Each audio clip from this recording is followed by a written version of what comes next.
하나님이 주시는 말씀 우리 함께 봤으면 좋겠습니다. 오늘 사도행전 4장 32절에서 37절까지 말씀입니다. 사도행전 4장 32절 37절입니다.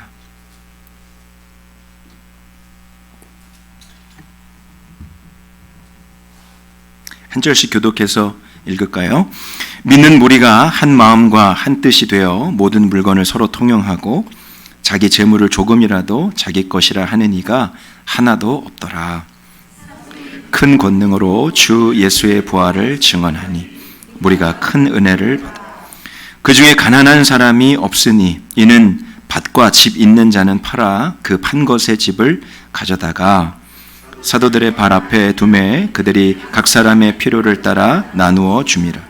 구브로에서 난 레위족 사람이 있으니 이 이름은 요셉이라. 사도들이 일컬어 바나바라 번역하면 위로의 아들이라 하니 그가 밭이 있음에 팔아 그 값을 가지고 사도들의 발 앞에 두니라. 아멘. 오늘 사도행전 말씀 계속해서 나누기 원합니다. 여러분, 정말 우리들 교회가 사도행전 이 말씀 가운데 일어난 초대교회의 성령의 역사, 그 성령의 역사가 우리 교회 안에 일어나기를 여러분 정말 믿고 소망하면서 이 금요일 날 나오셨으면 좋겠어요. 그냥 은혜로운 말씀, 은혜로운 예배 드리러 나온다. 그것도 참 좋은데 오늘 이 말씀이 우리 초대교회의 성령의 역사가 우리들 교회 안에 일어나기를, 내 심령 안에 일어나기를. 여러분 사실 그런 마음으로 사도행전 말씀을 금요일마다 말씀을 나누고 전하는 것입니다. 그대로 오늘 2023년도 하나님 이 말씀이 우리들 교회, 우리 심령에 일어나는 말씀 되게 하옵소서. 여러분 그런 마음으로 금요일 기도에 나오시면 좋겠습니다. 여러분 오늘 설교 제목 굉장히 도전적인 제목이에요. 돈보다 예수님이 더 좋아지셨습니까? 하는 질문입니다. 물어볼게요. 여러분 돈보다 예수님이 더 좋아지셨어요? 아멘. 네, 반반이네요. 반반. 네, 반은 대답하시고 반은 대답을 못 하시는 것 같고. 여러분 돈에 대한 생각과 마음을 우리가 어떻게 갖는지 너무 중요합니다. 왜냐하면 돈이 갖는 힘이 너무나 크기 때문에 그래요. 예수님도 돈에 대해서 굉장히 중요하게 생각하신 것 같아요. 복음서에 보니까 비유로 이렇게 말씀하신 예수님의 말씀 중에 이 돈에 대한 설명이 엄청 많아요. 그래서 뭐 헌금, 세금, 뭐 이자, 뭐 환전, 뭐 은행, 뭐 이런 돈에 관련된 그 단어가 복음서에 엄청 많이 나옵니다. 근데 예수님이 그 돈에 대해서 말씀하시는 핵심은 그거예요. 여러분 우리가 돈이 없으면 살아갈 수 없죠. 뭐 이 세상에서 우리가 모든 것을 다 돈으로 그 화폐를 가지고 물건도 사고 필요한 것도 우리가 쓰고 그리고 생활하는 데 있어서 돈이 없으면 살 수가 없죠. 돈 자체가 악하고 죄라기보다는 그 돈에 대한 욕심을 가지고 사는 것이 죄라고 말씀하시는 것인데 그 돈이 갖는 그 욕심과 그 힘이 너무 강력해서 하나님보다 사람들이 돈을 섬기는 것, 하나님과 대적할 만한, 하나님과 동등한 위치에 있을 만한 힘을 가진 존재가 돈이라는 거죠. 그래서 많은 사람들이 돈의 노예가 되어서 살아가는 것입니다. 돈의 욕심, 돈의 노예가 돼서 살아가는 거예요. 예수님이 그러셨잖아요. 부자가 하늘나라 천국에 가는 것이 낙타가 바늘구멍 들어가는 것보다 어렵다. 그렇게 말씀하셨어요. 오해하시면 안 될 것이 부자면 가진 것이 많으면 천국 무조건 못 가냐? 그건 아닙니다. 다른 사람을 위해서 그 부를 흘려보내고 그리고 그것을 나누고 베풀지 않고 자신의 부로만 축적하면서 그 욕심대로만 살아가는 그 부자. 어떤 호텔을 경영하시는 호텔 사장님이 그런 얘기를 하시더라고요. 자기가 돈을 많이 가져보고 돈을 많이 써봤는데 그 인터뷰하는 사람이 그래요. 호텔, 이 어마어마한 호텔도 경영하시고 엄청난 부를 축적하셨는데 행복하시겠어요? 좋으시겠어요? 그랬더니 그 호텔 경영하는 CEO 대표가 그러는 거예요. 아니요, 그렇지 않아요. 가지면 가질수록 더 많이 갖고 싶다는 거예요. 만족함이 끝나지 않는데요. 1억을 가지고 싶으면 10억을 가지고 싶고 10억을 모았으면 50억을 가지고 싶고 그 이상을 계속해서 가지고 싶다는 거예요. 그 돈에 대한 갈망과 욕심은 끝이 없다는 거예요. 만족함이 없다는 거예요. 세상 사람들이 다 그렇게 살아가는 것에 대해서 예수님께서 말씀하신 것이죠. 부자가 천국에 들어가기 힘들다. 여러분, 사도 바울이 디모데에게 보내는 편지에서 말세에 일어나는 정말 악한 일들, 가장 먼저 일어나는 모습이 뭐냐? 나 자신을 사랑하는 거예요. 두 번째로는 돈을 사랑하는 것이라고 했습니다. 하나님을 사랑하는 것보다 나 자신을 사랑하고 돈을 사랑하는 것이 말세에 일어나는 현상이라는 거예요. 여러분, 요즘에 왜 이렇게 인터넷이나 이렇게 보면 돈 벌게 해주겠다는 광고가 왜 이렇게 많아요? 네. 하여튼 주식, 부동산, 아니면 기타 등등 여러 가지 것들로 돈 벌 수 있는데 지금 이 시대에 돈 벌지 못하는 사람은 바보래요, 바보. 네. 어떤 심하게 표현하는 사람은, 너무 심하게 표현하는 사람은 정신병자라고 표현하더라고요. 지금 시대에 돈 못 버는 사람, 정신이 이상한 사람이라고. 자기가 돈 버는 방법을 다 가르쳐 줄 수 있다고, 실패가 없다고. 순간 나는 바보인가? 그런 생각이 들었어요. 강의를 한번 들어볼까? 네, 그런 마음이 조금 들긴 했습니다. 네. 여러분, 요즘에 국회의원 이야기가 엄청 화제죠. 네. 사행성 투기, 그 가상화폐 코인에 막 수십억 원 투자하고 그걸 사고 팔고 막 이러다가 국회의원이 그 사행성 투기에 어떻게 가담할 수 있느냐. 심지어 어떤 국정회의가 이루어지는 순간에도 그걸 막 사고 팔고 했다 그러죠. 핸드폰 보면서. 여러분, 정말 정신 차리고 살아야 될 때입니다. 하나님의 은혜를 갈망하고 여러분, 그분의 은혜를 사모하는 마음보다 세상을 갈망하고 좀 더 나은 세상, 좀 더 나은 직장, 좀 더 나은 연봉, 좀 더 나은 세상의 성공. 여러분, 하나님을 사랑하고 주님을 갈망하는 것보다 그 세상의 것, 특별히 그 돈의 욕심, 노예가 되어서 살아가는 그 마음이 더 크다면 여러분, 이미 그 사람은 영혼이 병들어 있는 거예요. 마귀가 사람들에게 부유함을 추구하면서 살라고 하지만 실은 계속해서 심령의 가난한 상태로 살게 합니다. 몇 년 전에 서울 어디 구예요. 아주 어디 구라고 하면 가장 잘 사는 동네예요. 특수학교, 그 구에 특수학교 설립 반대 비상대책위원회라는 위원회가 구성됐습니다. 요지는 그거예요. 그 어느 구에 특수학교, 장애인을 위한 특수학교를 설립하는 것을 결사반대하는 모임이 만들어진 거예요. 이유는 왜 그럴까요? 집값이 떨어진다고. 집값 떨어진다고. 제일 잘 사는 동네예요, 여러분. 제일 잘 사는 동네. 가장 부유하고 가장 잘 사는 사람들이 모여있는 그런 동네. 장애인 학교 지으면 집값 떨어진다고. 여러분, 우리가 주님 바라보는 눈 놓치면 세상에 이렇게 휩쓸려 갑니다. 나도 거기 동조되지 않으면, 나도 그 흐름에 이렇게 타지 못하면 뒤처지는 것 같고, 영원히 우리 가정은 가난하게 살게 되는 것 같고, 여러분, 마귀가 우리의 마음을 그렇게 올가맵니다. 하나님 아닌 세상의 성공, 부귀, 부유함, 그리고 하나님을 대적하게 하는 그 돈의 신, 돈을 신처럼, 하나님처럼 믿게 하며 사는 존재가 마귀의 존재예요.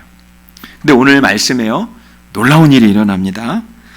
성령의 놀라운 역사가 부어지죠. 지난주 말씀 기억하시는지 모르겠는데, 베드로와 사도들이 감옥에서 풀려나서 성도들에게 되어진 일을 이야기할 때 그들이 합심해서 기도했다고 했습니다. 왜냐하면 고난과 박해는 다 당연히 따를 것이다. 그러나 그 고난과 박해로 끝이 아니라 하나님이 승리를 주시는 그 마지막에 대해서도 그들이 알고 믿음으로 하나님을 찬양하며 한 마음으로 기도했다고 했어요. 그때 땅이 진동하는 것 같은 그런 진동이 일어나면서 제2의 성령의 임재 사건이 초대교회 성도들 안에 부어지게 되죠.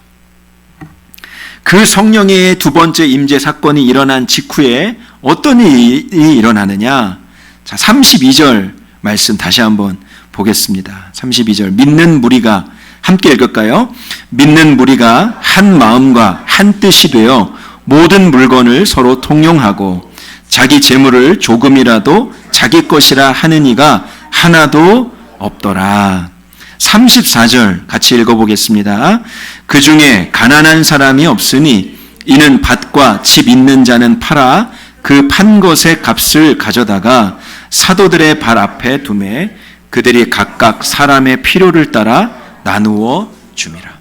성령이 충만하게 임하시고 성도들의 심령에 뜨거운 성령의 충만함이 부어지게 되면서 일어났던 일들은 자신의 소유를 자신의 것이라 여기지 않고 하나님 나라 위에서 주님의 교회 앞에 그 재물을 함께 공유했다는 거예요. 서로 통용했다. 그래서 부한 사람들, 가난한 사람들, 빈부의 격차가 있었을 거 아니에요. 많이 가진 사람들은 많이 가졌을 것이고 가난한 사람들은 적게 가졌을 것이고요. 적게 가진 사람들은 모든 영역에서 궁핍한 삶이 있었겠죠.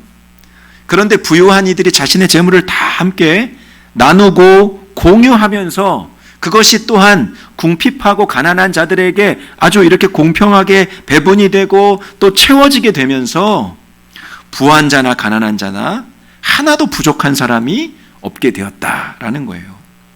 여러분 얼마나 놀라운 역사입니까? 성령의 충만함이 임할 때 재물에 대한 욕심, 돈에 대한 욕심으로부터 완전히 자유함을 얻게 되었다는 거예요. 여러분 어떻게 이런 일이 일어나게 됐을까요? 초대교회 성도들에게 부활하신 예수님의 소식이 들려질 때 그 예수님보다 더 기쁘고 더 좋은 소식은 더 이상 없는 거예요. 33절 말씀 보시면 사도들이 큰 권능으로 주 예수의 부활을 증언하니 무리가 큰 은혜를 받아 그렇게 되어 있습니다. 예수 그리스도의 부활의 소식, 죽음을 이기시고 부활하신 예수님이 살아계시다. 무덤에서 일어나셨다. 지금도 살아계신다. 말씀하신 그대로 살아나셨다. 예수님이 우리 가운데 함께 계셔. 그 부활의 기쁜 소식이 온 무리들 안에, 초대교회 성도들 안에 가장 큰 기쁨이 되었다라는 거예요. 말할 수 없는 기쁨. 큰 권능으로 그 부활의 소식을 전파했다고 했죠. 그 부활의 소식을 전하는 사도들 안에도 엄청난 기쁨이 있고요. 그 부활의 소식을 들은 무리들 안에 새로 믿는 자들도 있고 기존의 예수를 따르던 자들도 있었는데 그 부활의 기쁜 소식을 들은 모든 이들 안에 큰 은혜가 부어지게 되었다. 하나님이 죽은 하나님이 아니구나. 살아계시구나. 부활하셨구나. 그 약속의 말씀이 이루어졌구나. 그 주님이 우리와 함께 하시는구나. 이보다 더 좋은 일, 더 기쁜 일이 없었다는 거예요. 그 부활하신 예수님에 대한 믿음이 너무 확고하고요. 그 기쁨이 너무 충만하니까 성도들이 자신의 전부를 다 아낌없이 드릴 수 있었다라고 말하는 거예요. 예수님보다 더 좋은 것이 사라진 거예요. 특별히 36절 말씀에 보니까요. 바나바라는 인물이 나옵니다. 바나바. 여러분 우리가 이제 새가족 양육을 이제 우리 평신도 분들이 시작을 할 거예요. 평신도 분들이 제자 훈련을 마치신 분들이 새가족으로 우리 교회 오시는 분들을 이제 바나바라고 할 겁니다. 바나바. 그 바나바라는 인물이 오늘 사도행전에 처음 등장하게 되는데 레위족 사람입니다. 자, 레위족 사람이라는 것은 레위지파라는 거예요. 레위지파. 여러분 레위지파가 뭐 하는 사람이죠? 제사장. 그 아론의 가문. 제사장 가문이에요. 제사를 집례하고 이스라엘 백성들이 하나님을 만나게 하는, 요즘으로 치면 목회자, 교역자의 집안인 거예요. 그 조상 대대로 목사님, 전도사님들 이렇게 있는 거죠. 목회자 가정, 교역자 가정, 주의 종의 가정이죠. 그러니까 이 바나바도 사실 레위 지파로서 그 하나님을 섬기는 제사장으로서 살아야 됐던 사람인 것이죠. 그런데 그가 자신의 밭을 팔아서 그 값을 가지고 사도들의 발 앞에 두었다, 그렇게 얘기합니다. 근데 여러분, 레위 지파는 원래 땅을 가질 수 없었어요. 구약 성경에 보면 하나님께서 레위 지파에게는 땅 분배를 하시지 않습니다. 하나님, 내가 너희의 기업이야.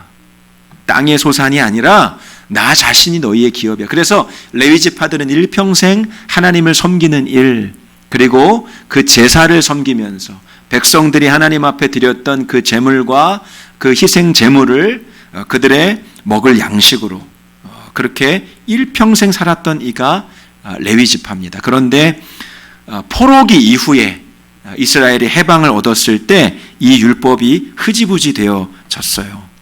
어쩌다 보니 이 레위 사람이었던 바나바도 일정 부분의 땅을 소유하고 있었는데, 오늘 부활하신 예수 그리스도의 소식을 듣고 그 밭을 팔아서 제자들 앞에 가져오게 되는 것입니다. 예수 그리스도, 그분을 소유한 것, 그분을 소유한 것. 저는 그런 상상을 해보게 되었어요. 내가 레위 지파인데 우리 가문의 조상 대대로는 하나님 한 분으로 만족하는 삶을 살았는데, 오늘 부활하신 예수님을 내가 만난 자로서, 그 부활하신 예수님을 믿는 자로서, 그 생명의 주인을 만난 자로서 오늘 내 안에 그 정체성, 하나님으로 충분한, 하나님 한 분만으로 만족한 그 정체성, 그것을 회복해야 되지 않을까. 그런 심정으로 자신의 밭을 팔아서 가지고 온 것은 아닐까.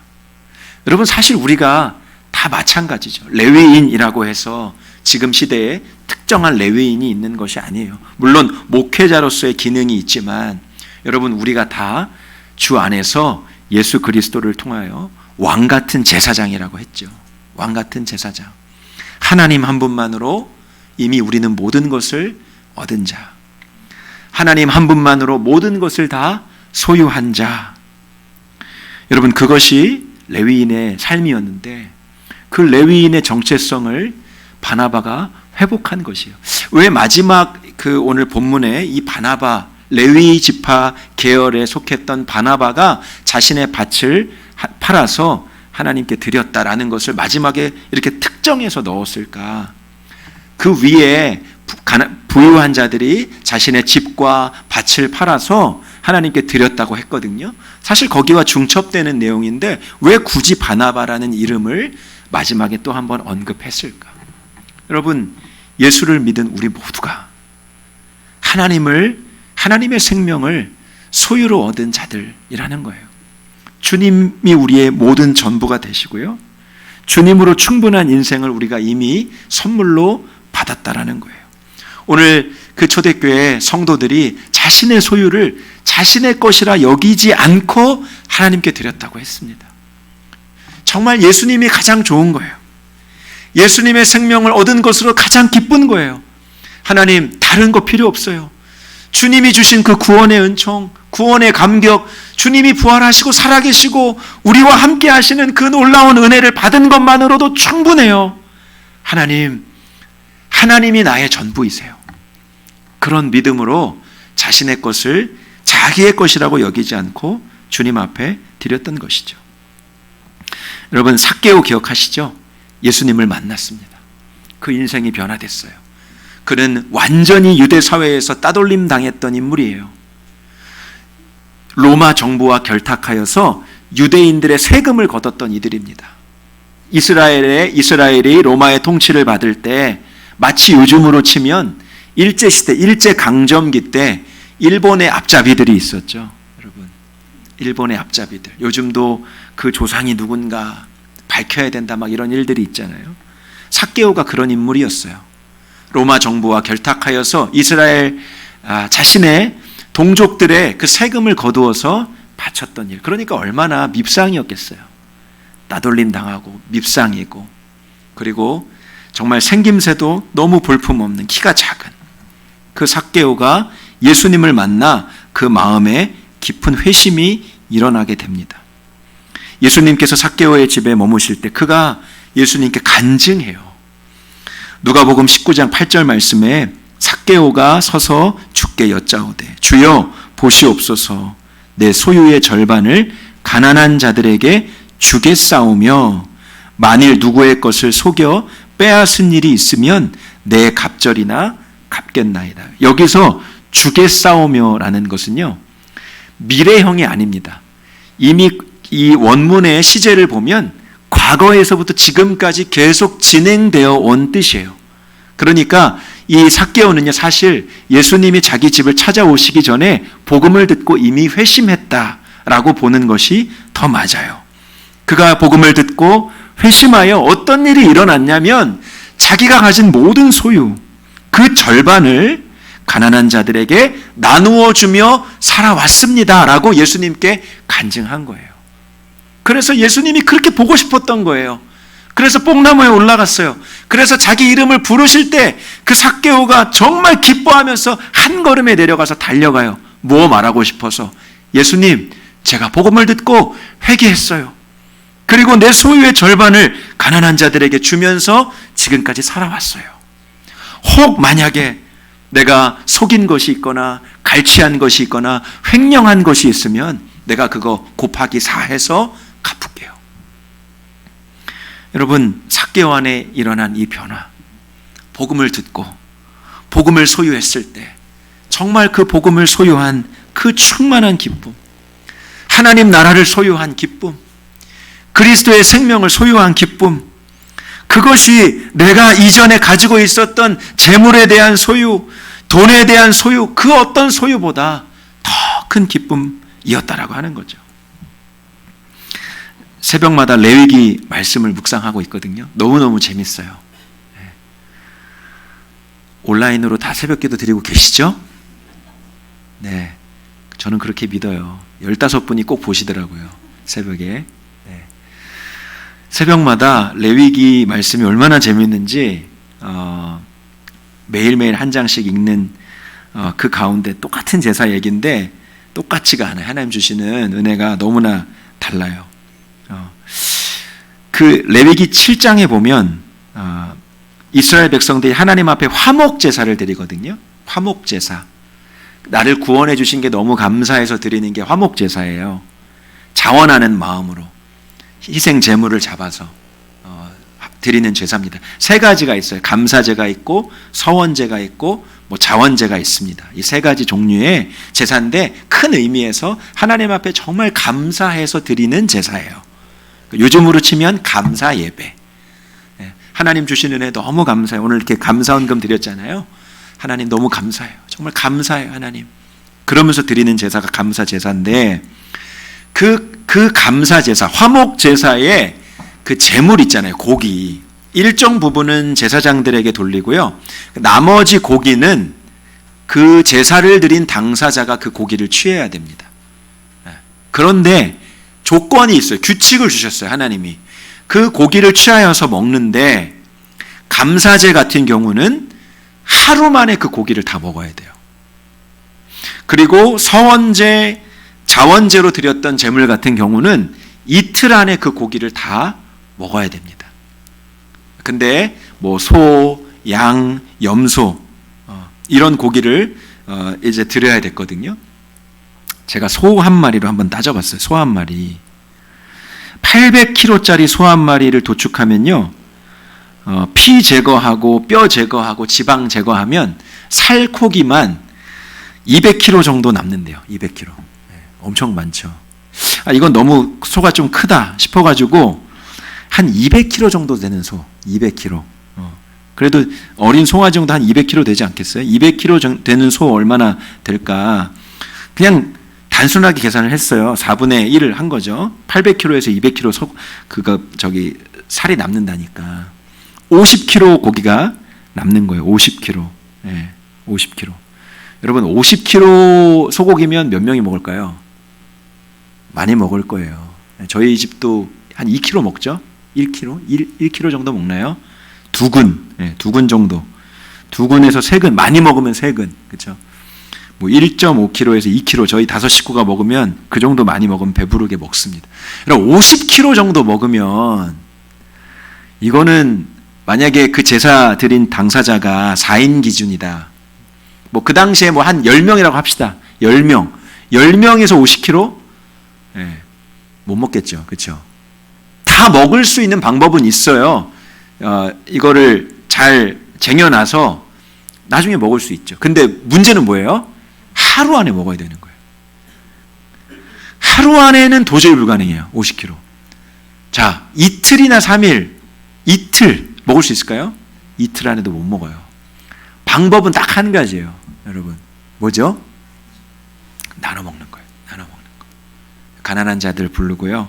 옆에 이웃집, 김집사님 집에도 좀 배달을 하고 다 불러 모아서 아예 그냥 한 자리에서 잔치처럼 먹는 거예요. 그래서 여러분 그 감사제사, 화목제사를 드리는 날에는 잔칫날이 열리는 거예요. 잔칫날.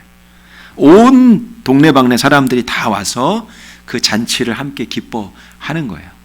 저는 너무나 참 중요한 의미가 있다고 봤어요. 만약에 3일째 그걸 먹죠? 그게 죄라고 하셨어요. 그리고 그 감사제사 드렸던 거 내가 안 받을 거야. 그거 취소야. 이렇게 말씀하셨어요. 그러니까 반드시 이틀 안에 그 어마어마한 고기를 다 먹어야 되는 거예요. 어떻게? 모든 사람들과 다 불러다가 잔치를 벌이며. 여러분 무슨 의미입니까? 하나님이 부어주신 그 구원의 감격, 그 구원의 기쁨, 그 구원의 은총, 그것이 얼마나 큰 것인지, 그것이 얼마나 큰 것인지 많은 사람들과 함께 나누고 공유하고 그 기쁨을 흘려보내라고 하는 거죠. 여러분 우리가 예수 그리스도를 통해서 죄사함을 받았죠. 하나님의 자녀가 되었죠. 오늘 여러분 직분도 받았어요. 여기 지금 집사님도 계시고 권사님도 계시고 교회에 다 지금 중직들로만 여러분 지금 섬기시는 분들이시죠. 전도사님도 계시고요. 여러분 우리가 어떻게 주님을 섬기는 자가 되었냐는 거예요. 정말 죄의 덩어리로 살던 옛사람인 우리를 어떻게 이렇게 변화시켜 주실 수 있었을까요?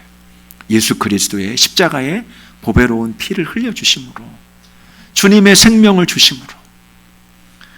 여러분 그러니까 나 같은 죄인 살리신 그 작사가가 항상 죄수복을 입고 말씀을 전했다는 것이 하나님의 은혜가 도무지 이해가 안 되고 너무너무 감사하여서 하나님 어떻게 나 같은 자를 죄의 말씀을 전하는 자로 세워주실 수 있습니까?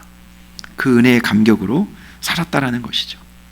오늘 이 초대교회 성도들 안에 성령이 부어지니까요, 그 구원의 기쁨, 구원의 은총, 하나님이 살아계시고 예수 그리스도께서 살아계시고 우리와 함께하고 계시다라는 그 사실 하나가 그들의 심령의 모든 부족함을 채우고도 남음이 있었다는 거예요.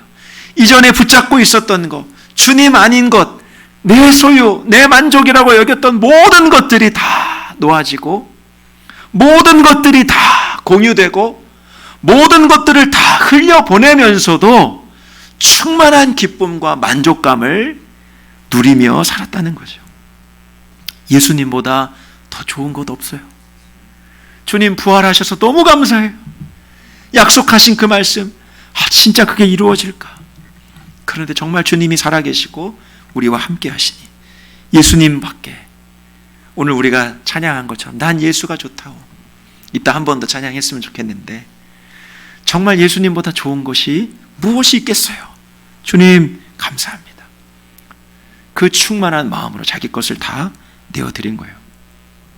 두 번째 이유 있습니다. 여러분 함께 예수 믿는 성도가 너무 좋아진 거예요. 자, 32절 말씀을 다시 읽어볼게요. 32절 말씀. 자, 32절 말씀 여러분이 읽어주세요. 시작.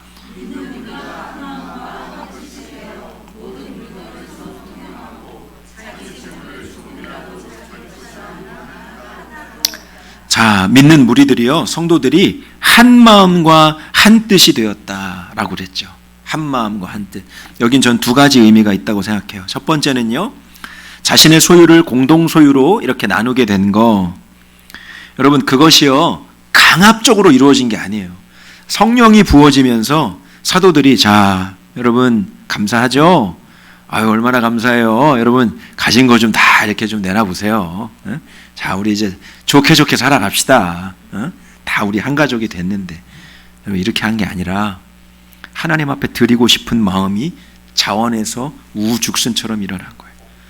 주님으로 인한 기쁨이 너무 이기지 못해서 다른 기쁨, 다른 만족이 없어서 자원하는 심령으로 하나님 앞에 내어드리는 그것으로 마음이 연합되고 하나 됐다는 것입니다. 두 번째 의미는요, 각계각층의 사람들. 여러분, 가난한 사람들도 있었죠. 부유한 사람들도 있었죠. 그리고 이방인들도 있었어요. 그리고 유대인들도 있었습니다. 남자도 있었고요, 그 당시 천민 취급을 받던 여성들도 있었어요.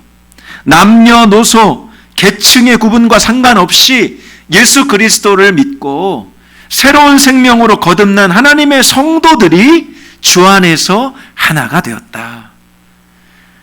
저 사람을 바라볼 때 예수 믿기 이전에는 완전히 다른 사람, 정말 거들떠도 보고 싶지 않은 사람, 그리고 예수님 아니면 전혀 관계하지 않을 사람이요, 서로 대화를 하고 서로 교제하고 서로 마음을 나누는 정말 주 안에서 한 가족과 같은 그런 관계가 이루어졌다는 거예요. 한 마음과 한 뜻이 되었다. 모든 사람들이 예수 그리스도로 기쁜 마음을 이기지 못하는 사람들이 모여서 하나님 앞에 드리는 그 자원하는 심령에 마음이 모아졌고요, 그리고 각계각층, 생활 수준, 생활 배경, 백그라운드, 고등학교를 나왔던 대학교를 나왔던 많이 배웠던 못 배웠던 남자든 여자든 어디 출신이든 상관없이 예수 믿는 성도입니까? 부활하신 주님을 믿습니까? 할렐루야, 잘 오셨습니다. 할렐루야, 너무 반갑습니다. 사랑합니다. 축복합니다. 우리들 교회 초등부 아이들 주일마다 사랑합니다. 축복합니다. 저한테 해주시는데 얼마나 은혜가 되는지. 여러분, 그 마음으로 모였다는 거죠. 성령 안에서 정말 진정한 연합과 하나됨이 일어난다. 여러분, 이유는 딱 한 가지예요. 개개인의 성도들이 가장 예수님이 좋아진 사람들이 모여졌을 때 자신의 모든 소유를 함께 팔고 그것을 나누는 것에 마음이 모아지고, 옆에 있는 예수 믿는 성도가 너무 사랑스러워 보이는 거죠.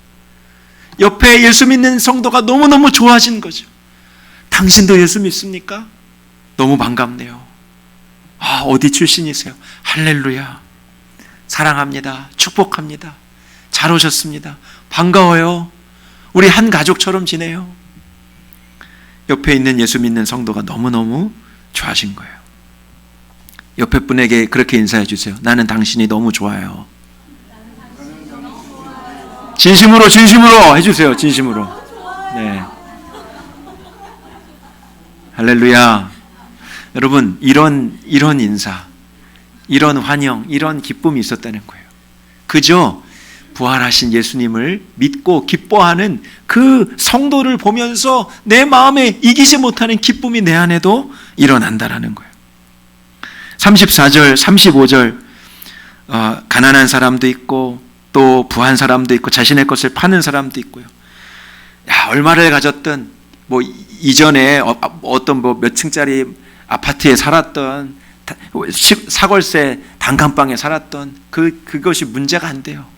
그냥 예수 믿는 기쁨, 예수 믿는 성도 너무너무 사랑스럽고 너무너무 좋고 너무너무 행복하고, 그냥 함께 그냥 예수 믿는 동질감으로 모인 것 자체가 너무너무 기쁨이 되고, 이 초대교회 성도들 안에 사람 보는 눈이 완전히 바뀌어지게 된 거죠. 성령이 부어지니까. 사랑하는 성도 여러분, 오늘 그런 기쁨이, 그런 은혜가, 그런 감격이 저와 여러분 안에 있었으면 좋겠고, 우리들 교회가 정말 그런 은혜가 넘쳐났으면 좋겠어요. 오늘 오후에 세가족으로 등록하신 성도님 한 분을 신방을 했습니다. 아주 어렸을 적에 할머니 손에 이끌려서 그저 교회 한번 가본 거, 그게 전부래요. 지금 수십 년, 평생을 예수님 알지 못하고 교회 한번 나간 적 없이 살아오셨어요. 가족들은 다 지방에 거주하고 계시고요, 혼자 근처에 지내시는데 이 온 가족은 그래도 감사하게 믿는 믿음의 가정이에요. 이분이 정말 영혼 구원을 위해서 온 가족이 그렇게 기도하고 이 근처 교회에 이 교회가 있는 것을 아시고 이렇게 인도를 하셨습니다. 근데 얼마 전에 참 어려운 일을 당하셨어요. 사랑하는 그 따님이 먼저 소천하게 되는 일을 얼마 전에 겪으셨습니다. 그 일로 엄청난 상실감 가운데 계신 것을 알게 됐어요. 근데 너무 놀라운 경험을 하게 된 거예요. 정말 하나님의 인도하심이라고 여겨지는 것은 그 천국에 있는 그 따님을 만나게 되는 일을 경험하게 된 겁니다. 정말 자신의 그 꿈인지 환상인지 무엇인지 이게 생신지 알 수 없는데 자신의 영혼이 이렇게 들려져서 정말 평안하고 너무 편안한 어떤 공간에 있는 너무 건강한 그 딸의 얼굴을 만나게 된 거예요. 아빠, 걱정하지 마세요. 저 잘 있어요. 슬퍼하지 마세요. 그렇게 그 딸과 재회하고는 펑펑 우시면서 깨달아지는 것이 영원한 세계가 있네. 영원한 하나님의 나라가 있네. 오늘 그 성도님의 고백이에요. 하나님의 존재를 믿지 않았고 가족들이 수십 년 동안 자기를 위해서 기도했지만 한 번도 믿어지지 않았던 그 하나님이 처음 믿어지게 된 거예요. 제가 오늘 그 가정에 가면서 하나님 어떤 말씀을 전해야 될까요? 처음 믿으시는 분인데 정말 생자 예수님 영접하시지도 않으셨고 이제 교회에 몇 번 나오신 분인데 무슨 말씀을 전해야 될까요? 하는데 성령님이 요한복음 14장 말씀을 전하라는 감동을 주셨어요. 너희는 마음에 근심하지 말라. 하나님을 믿으니 또 나를 믿으라. 내가 너희를 위하여 처소를 예비하러 가노니. 영원한 하나님의 나라에 대한 말씀이에요. 내가 곧 길이요 진리요 생명이니 나로 말미암지 않고는 아버지께로 올 자가 없느니라. 오늘 복음을 전해야겠다. 어떤 무슨 축복의 말씀이 아니라 우리 성도님에게 복음을 전해야겠다 해서 갔더니 그 스토리를 쫙 얘기하시더라고요. 복음을 전했습니다. 성도님 예수님을 영접하시겠습니까? 그랬더니 그렇게 말씀하세요. 이 다음에 천국에 가서 사랑하는 딸을 만나려면 당연히 예수님을 영접해야죠.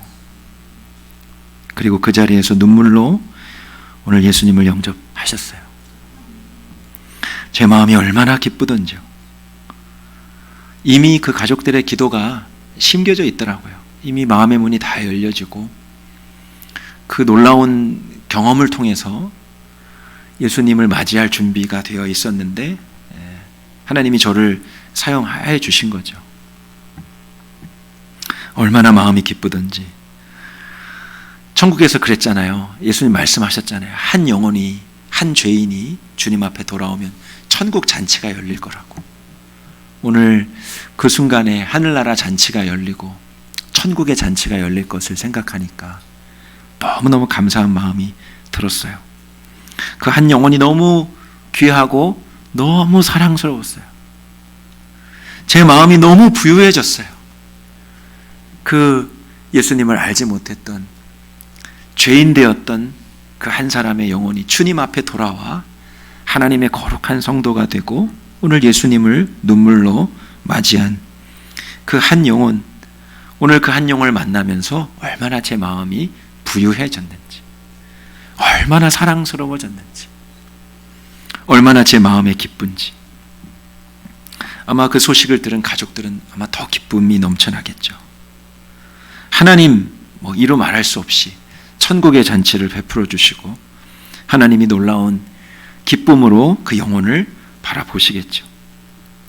여러분, 구원받은 한 영혼, 예수 믿고 구원받은 옆에 있는 한 성도 얼마나 귀한지요. 여러분 한 사람 한 사람이 얼마나 귀한지요. 그리스도 안에서 우리가 한 가족 되고 그리스도 안에서 우리가 같은 주님을 섬기고 있는 그 같은 기쁨과 그 감격을 함께 누리고 있는 것 자체, 여러분, 그것이 하나님께서 우리에게 주신 놀라운 축복인 거예요. 옆에 계신 분에게 한 번 더 말씀해 주세요. 정말 사랑스러운 분이십니다. 네. 사랑하는 여러분, 그 천국의 기쁨, 감격으로 성령이 부어질 때 하나님이 놀랍게 역사해 주신 거죠. 이제는 돈 욕심으로 살지 않고 세상의 물욕으로 살지 않고 예수 믿는 기쁨으로, 예수 믿는 성도들과 함께 교제하고 예배하는 기쁨으로 살아도 이렇게 살다 죽어도 주님 충분합니다. 그것이 초대교회 성도들, 성령 받은 성도들의 모습이었던 거예요. 여러분, 이 은혜가 우리들 교회 안에 넘쳐났으면 좋겠어요. 성령 충만하고 은혜 받은 자의 삶은요, 베풀고 나누어 주고 내 것이 아니라 하나님이 주신 복이라 여기고 그 하나님의 복을 많은 사람들에게 누리며 나눠주는 삶입니다. 그게 진짜 부유한 삶이에요. 여러분, 예수로 부유한 자가 되시기를 축복합니다. 예수님 한 분으로 정말 충분한 믿음의 사람이 되시기를 축복합니다.